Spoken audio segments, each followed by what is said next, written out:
Vamos a estudiar algunas de las enfermedades que se transmiten a través de alimentos. Entonces voy a mencionarles la enfermedad, el nombre del microorganismo que lo provoca, algunas de las características de esa enfermedad y ejemplos de alimentos involucrados. Entonces, vamos con el primero. Entonces, hay una enfermedad que se llama la salmonelosis o fiebre tifoidea. Eso lo provoca la salmonela. La salmonela es la bacteria, ¿verdad? Como parte de las características de la salmonelosis es que se localiza en el intestino humano y animal y que se elimina por medio de las heces popo. ¿Qué alimentos pueden verse relacionados con esta enfermedad? Principalmente los de origen animal, como los huevos, la mayonesa, las carnes, los lácteos y el pescado. Entonces se involucra directamente a pastelerías y verduras, por ejemplo. Entonces, la salmonela afecta a estos productos y genera la enfermedad de la salmonelosis o fiebre tifoidea. Otro ejemplo de enfermedad es la que se da por la intoxicación estafilocóxica o bien dicho en otra forma, gastroenteritis. ¿Quién la provoca? La Staphylococcus aureus. Ok, ¿en qué productos? En las carnes y en los lácteos o incluso en la mayonesa. ¿Qué caracteriza esta enfermedad? Principalmente se da en la nariz, garganta o en lesiones de la piel. Sí, otra enfermedad. Encontramos la que se llama enterocolitis por E. coli enteropatogénica. Esta la provoca la Escherichia coli. Eso es a través de la carne. La carne es una proteína y como dijimos, de los tipos de nutrientes más expuestos, las proteínas son los que más se pueden contaminar. Entonces, trabajar con carnes es tomar en cuenta que puede estar expuesta a salmonella, Staphylococcus, Escherichia coli, entre otras. Y ya con esos tres tipos de bacterias ya tenemos tres diferentes enfermedades. Ok, esas en particular están en el intestino de las vacas y entonces provoca graves daños a la salud humana porque cuando entra en un ser humano lo que provoca es insuficiencia renal. Otra enfermedad es la gastroenteritis por Clostridium perfringens. Ok, la bacteria que provoca esto es la Clostridium perfringens. Por eso entonces la enfermedad se llama gastroenteritis por esa bacteria. ¿Dónde se halla? En el intestino y en el suelo o en el polvo. ¿Qué, qué es lo que provoca o en dónde se encuentra? Bueno, se encuentran carnes y sus derivados. Entonces afecta el intestino básicamente. Hay otra que se llama la enfermedad del botulismo. Uy, usted tiene botulismo. ¿Qué me provoca el botulismo? Y ahí la bacteria que se llama Clostridium, como la de antes, pero en lugar de perfringens, se llama Botulinum. Entonces, por eso usted tendría la enfermedad de botulismo si lo afecta o le afecta la bacteria Clostridium botulinum. Esta es una espora, es súper chiquitita, se encuentra en el suelo, en los vegetales, en la carne y el pescado, eh, pero eh, cuando hay poca concentración ácida también se encuentra. Principalmente esta es la que se ven en los atunes, en las latas, en lo que esté enlatado, porque lo someten a una temperatura mayor a 70 grados o igual a 70 grados, pero que no sobrepasa los 100 grados, 120 grados, entonces ella se duerme, pero cuando se despierta o cuando cambia la temperatura, entonces ella se despierta y genera tanta reproducción de esta bacteria que vemos atunes inflados, por ejemplo. Ok, otra enfermedad es la gastroenteritis por Bacillus cereus. La bacteria se llama Bacillus cereus. Esta bacteria se encuentra con facilidad en proporciones de alimentos diferentes y lo vemos en el arroz, en todo aquello que tenga almidón, carne, leche, que no está pasteurizada, o sea, no está hervida. Otra enfermedad es la listeriosis que la vemos provocada por la Listeria monocytogenes. Y esta se encuentra en la tierra y el agua. Puede crecer incluso en temperaturas frías o de un refrigerador, o sea, no se va a morir por estar dentro de la refri. Es frecuente encontrarla en las carnes rojas y en el pollo crudo, también en lácteos que no están hervidos o bien dicho pasteurizados. Otra enfermedad que encontramos es la capilobacteriosis, provocada por la bacteria Campylobacter jejuni. Es una bacteria que está en el intestino, o sea, la mayoría de las bacterias que estamos viendo en estas enfermedades tiene que ver por un origen que está en el intestino. Entonces, si nos lavamos bien las manos al ir al baño, podemos evitar que esas bacterias ingresen en el consumo de los alimentos y por lo tanto estas enfermedades. Otra es la shigellosis de la bacteria Shigella.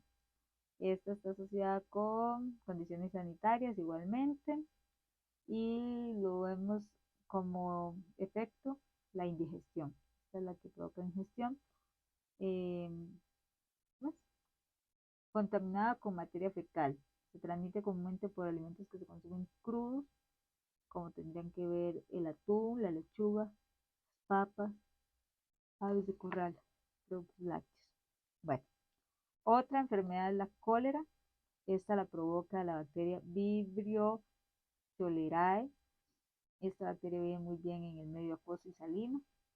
Está en el agua contaminada y también en los pescados, mariscos provenientes de aguas contaminadas. Entonces, cuando alguien dice, es que este se enfermó del cólera, le dio cólera.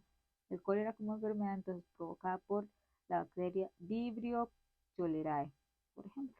Hay otras enfermedades que ni siquiera tienen nombre, que las provocan, por ejemplo, el estreptococos, que tiene que ver con bacterias de la industria para la parte más de la medicina, de la industria medicinal.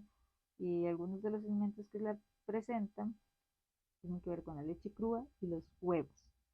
Otra enfermedad es la gastroenteritis por norovirus. El norovirus es el que la provoca, está en los humanos a través de la vía fecal también y en alimentos como los mariscos o otros que están del tema de las aguas. Entonces estos son algunos de los ejemplos de enfermedades que provocan los microorganismos. Otras enfermedades que también se ven relacionadas con el consumo alimentario son la hepatitis, ¿verdad? La cistercosis y la leptospira. En la hepatitis la contaminación deviene de algo fecal a través del agua, relacionado con mariscos mal cocinados, emparedados, ensaladas, entre otros. La hepatitis también tiene que ver con una afectación del hígado, que a veces eso lo provoca, por ejemplo, el consumo de alcohol. La cistercosis es una enfermedad que se adquiere porque se ingieren alimentos contaminados como la carne de cerdo mal cocinada, o sea, cruda.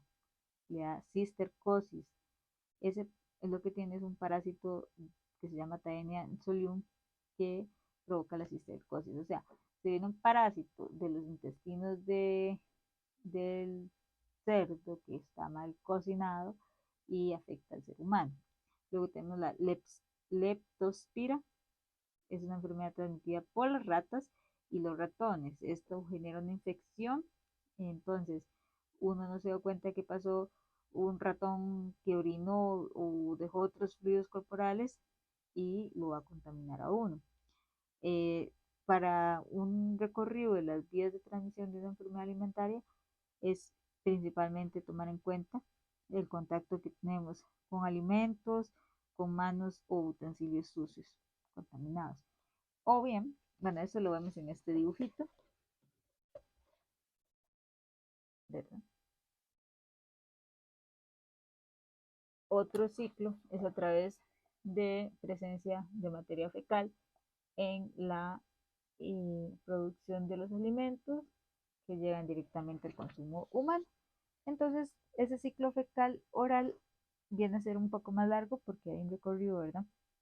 Donde las materias fecales pasaron por el agua que se utilizó para cultivar o regar hortalizas, frutas, y ya luego estas, a pesar de tener un lavado y una desinfección, al consumírsela, ya tenían incrustadas pues las bacterias patógenas. Entonces, eso es importante de tomar en cuenta. Cuando nos duele la cabeza, un dato curioso es que la mayoría de las veces se debe a un proceso de indigestión o una ETA, que es las enfermedades transmitidas por alimentos. Y algunos de sus principales síntomas tienen que ver con dolor de estómago, nos provoca vómito, diarrea, fiebre, dolor de cabeza, como mencionaba, o dolor de todo el cuerpo. Y no necesariamente nos estamos dando cuenta que estas enfermedades vienen producto de un mal manejo o vigilancia de la parte de la inocuidad de los alimentos. Entonces, en ese sentido, la próxima vez que le duele el estómago, le dé vómito, diarrea, fiebre, dolor de cabeza o de todo el cuerpo, considere cómo manejaron los alimentos que consumió, si los preparó usted mismo o misma, o si fue otra persona, que tanta higiene estuvo desarrollando en su preparación o la cadena que tuvo ese alimento. Por lo tanto, suele suceder con los mariscos o carnes que no se cocinaron bien o que estuvieron expuestas a diferentes temperaturas y en algún punto de ese traslado de la granja a la casa, como se dice, sufrieron pues la multiplicación de bacterias u otros microorganismos. Hay que tomar en cuenta que hay algunas poblaciones más susceptibles a las ETA, que vendrían a ser los chiquitos, chiquitas, las personas adultas mayores, mujeres embarazadas o aquellas personas con defensas bajas. Hay una hipersensibilidad en los alimentos que genera alergias, por ejemplo. Eh, las alergias es importante entender que son por la presencia de una proteína en específico que genera que el sistema inmunológico pues se vea expuesto a una reacción de hipersensibilidad. En el caso de ingerir alimentos, también se puede sufrir un tema de liberación de químicos como la histamina, que es una condición en la persona. Puede haber desde síntomas leves como severos, ¿verdad? Encontramos el tema de sarpullidos, picazón o sudoración, esos son síntomas muy leves, pero ya son síntomas de una hipersensibilidad a un alimento. Y tenemos los síntomas un poco más severos, que es problemas para respirar, pérdida de conciencia, entre otros. Entonces, puede ser que en cuestión de minutos o de horas, una vez que se ingiere un alimento, se dé la presencia de alguna de estas reacciones de hipersensibilidad e incluso la muerte.